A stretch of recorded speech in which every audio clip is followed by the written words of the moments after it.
Hello बच्चों, आइए प्रश्न दिया गया है। प्रश्न को यहाँ पर हल करते हैं। यदि समीकरण एक्स स्क्वायर माइनस ब्रैकेट में है sine alpha minus 2x minus 1 plus sine alpha equal to 0 के मूलों के वर्गों का योग न्यूनतम हो तो अल्फा का मान होगा। जहाँ पहला ऑप्शन है पाई बटे 4, दूसरा है पाई बटे 3, पाई बटे 2 और पाई बटे 6। ठीक, तो यहाँ पर ये हमें चार ऑप्शन दिए गए और इस प्रश्न को हल करना है और हमें किसका मूलों के वर्गों का न्यूनतम मान, यहाँ पर योग का जो निम्नतम मान होगा वो हमें यहाँ पे ज्ञात करना है। तो इस प्रश्न को हल करने से पहले इस प्रश्न के लिए मुख्य अवधारणा को हम देख लेते हैं। मुख्य अवधारणा, ठीक। तो इस प्रश्न के लिए जो मुख्य अवधारणा बनती है, अगर हम यहाँ से बात करें किसी द्विघात समीकरण की, उसके व्यापक रूप की, तो ax square plus B X plus C equal to 0 होता है। जहां पर अगर इसके मूल, अगर हम यहाँ पर अगर मूल अल्फा और बीटा हैं, दो मूल अगर इसके निकालें तो अल्फा और बीटा आएंगे। तो अगर अल्फा प्लस बीटा हम देखें, मतलब कि मूलों का योगफल देखें, तो ये क्या होता है माइनस का बी बटे ए, और जो अल्फा गुणे बीटा होता है वो क्या होता है सी बटे ए।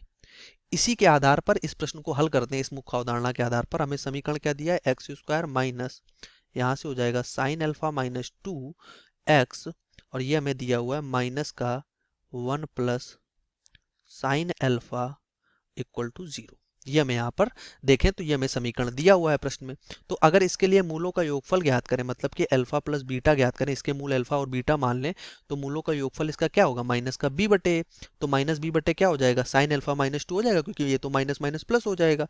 तो ये आ जाएगा साइन अल्फा माइनस का 2। ठीक, और इसी प्रकार अल्फा गुणे बीटा ज्ञात करें तो क्या होता है सी बटे ए। सी हमारे पास क्या है 1 प्लस साइन अल्फा माइनस का, और बटे में ए, तो यहाँ पे माइनस के साथ ले लो इसे, तो यहाँ पे सी बटे ए क्या आ जाएगा माइनस का 1 प्लस साइन अल्फा। ठीक, ये हमारे पास मूलों का योग आ गया, मूलों का गुणन आ गया। अब कह रहा है कि मूलों के वर्गों का योग निम्नतम हो। तो मूलों के वर्गों का योग अगर हम देखें तो वो निम्नतम होना चाहिए। तो पहले इसके मूल हमने क्या माने, अल्फा और बीटा माने हैं। तो अगर मूलों का वर्ग करें, इसका अल्फा स्क्वायर हो गया प्लस बीटा स्क्वायर हो, इसका मान न्यूनतम मान हमें ज्ञात करना है। तो alpha square plus beta square को हम ये लिख सकते हैं, अल्फा प्लस बीटा का होल स्क्वायर माइनस का 2 अल्फा बीटा। ठीक, ये फार्मूला होता है। ए प्लस बी का होल स्क्वायर जो होता है वो होता है ए स्क्वायर प्लस बी स्क्वायर और प्लस का 2ab। उसी में से हमने ए स्क्वायर प्लस बी स्क्वायर, मतलब कि alpha square plus beta square से अगर वैल्यू निकालेंगे तो अल्फा प्लस बीटा का होल स्क्वायर हो जाएगा माइनस का 2 अल्फा बीटा हो जाएगा। ठीक, अल्फा प्लस बीटा क्या लिखा है, मूलों का योगफल लिखा है। तो इसको मूलों का योगफल अगर लिखा है तो ये कितना हो जाएगा, मूलों का योगफल साइन अल्फा माइनस 2, इसका होल स्क्वायर और माइनस का 2 अल्फा बीटा। तो अल्फा बीटा हमारे पास कितना लिखा है 1 प्लस साइन अल्फा, माइनस का है तो ये माइनस वाला इस माइनस को प्लस कर देगा, तो ये हो जाएगा 1 प्लस साइन अल्फा। ठीक, चलते हैं अगले पेज पे। यहाँ पे हम इसको लिख लेते हैं, इसका मान हमारा कैसा होना चाहिए, निम्नतम होना चाहिए। ठीक है, चलो आगे। अब यहाँ से अगर लिखेंगे तो ये हो जाएगा alpha square plus beta square equal to, अब इधर आ जाओ अगर, तो इधर हमारे पास ये क्या लिखा है, इसको अगर हम यहाँ पर क्या देखें साइन अल्फा माइनस 2 का क्या लिखा हुआ है, होल स्क्वायर लिखा हुआ है।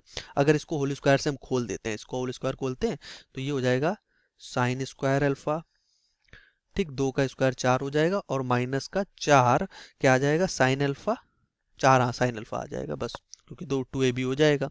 और अगले इस पे इसको खोलोगे तो क्या आएगा, 2 से अंदर गुणा करोगे तो 2 प्लस 2 साइन अल्फा आ जाएगा। तो इसको लिख लेते हैं 2 प्लस 2 साइन अल्फा।